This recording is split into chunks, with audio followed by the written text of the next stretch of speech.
ഒരു വ്ളോഗ് എടുത്താ ഒരുത്തം മരിച്ചു.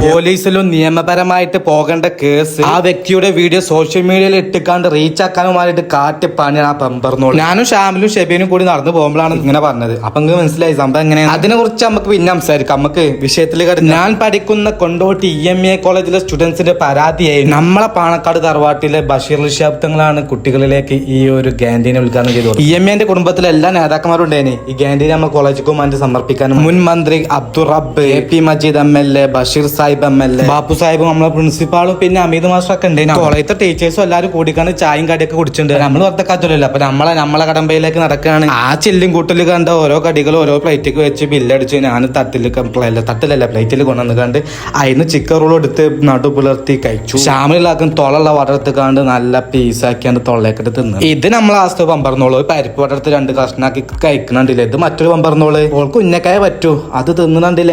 എന്താ അറിയില്ല, ഫസ്റ്റ് ഡയറ്റ് എന്താ അറിയില്ല, കടിക്കുന്ന ടേസ്റ്റ് ഉണ്ട്. ഇലയടന്റെ അൺബോക്സിംഗ് നമ്മൾ ജിയാദിന് ഇട്ട് കൊടുത്തു. ജിയാദ് എങ്ങനെയാക്കി മട്ടത്തിൽ നല്ല കണ്ട മുറിച്ചിക്കാണ്ട് അങ്ങനെ തൊള്ളയാക്കി വെച്ച് തിന്നു. വേറെ പിരിയാത്തൊരു ബന്ധാണല്ലോ സ്കൂൾ ലൈഫിലും കോളേജ് ലൈഫിലൊക്കെ നമുക്ക് ഈ ഐറ്റത്തോണ്ട് പപ്സ് കഴിക്കുമ്പോൾ അതിന്റെ വൃത്തി എങ്ങനെ അതിന്റെ പൊടികളൊക്കെ നമ്മൾ മോത്താക്കി ഇങ്ങനെ കടിച്ച് തിന്നണല്ലോ. അതല്ല അതിന്റെ ഒരു വൃത്തി. ഇവര് കണ്ടില്ല ഇടയ്ക്ക് ഉന്നക്കായക്കണ് പപ്സിന് ഓപ്പറേഷൻ ചെയ്ത് കഴിക്കുക പോലെ ഈ അമ്മ സെറ്റപ്പ്. ഇതൊക്കെ നമ്മളെ ചെക്കന്മാർ നമ്മളെ കോളേജിൽ പഠിക്കുന്നതുമായ സുഹൃത്തുക്കളാണ് ഇവരൊക്കെ. അനുഷ്യത്തിനോട് വീഡിയോയിൽ തണുസപ്പെടാൻ ഞങ്ങൾ അവിടുന്ന് കുറച്ച് കഴിഞ്ഞ് വീണ്ടും ഞങ്ങൾ അങ്ങോട്ട് തിരക്കൊക്കെ കുറഞ്ഞപ്പോ അവിടുത്തെ കുറച്ച് ഔട്ടൊക്കെ കാണിച്ചതായി. നമ്മളെ കോളേജിലത്തെ MSF ഹരിതന്റെ കുട്ടികളെ കഠിന അധ്വാന ഫലമാണ് ഇത്. ഞാനുണ്ട് ഇന്നലെ പോലെ കൂടെ ഹെൽപ്പ് ചെയ്യാന്. ഇതിന് ഡെക്കറേഷനും പിന്നെ മാനേജ്മെന്റുമായിട്ട് നിരന്തരം ആവശ്യം ഉന്നയിച്ചുകൊണ്ട് നടന്നിന് ഞങ്ങൾ കുറെ കാലം. വീണ്ടും ഞങ്ങൾ ഈ മനോഹരമായ മാഹണിക്കാട്ടിലെ ക്യാൻറ്റീനിൽ നിന്ന് കിളിക്കോട് കഴിച്ചാണ്ട് മണ്ടി പോന്നു.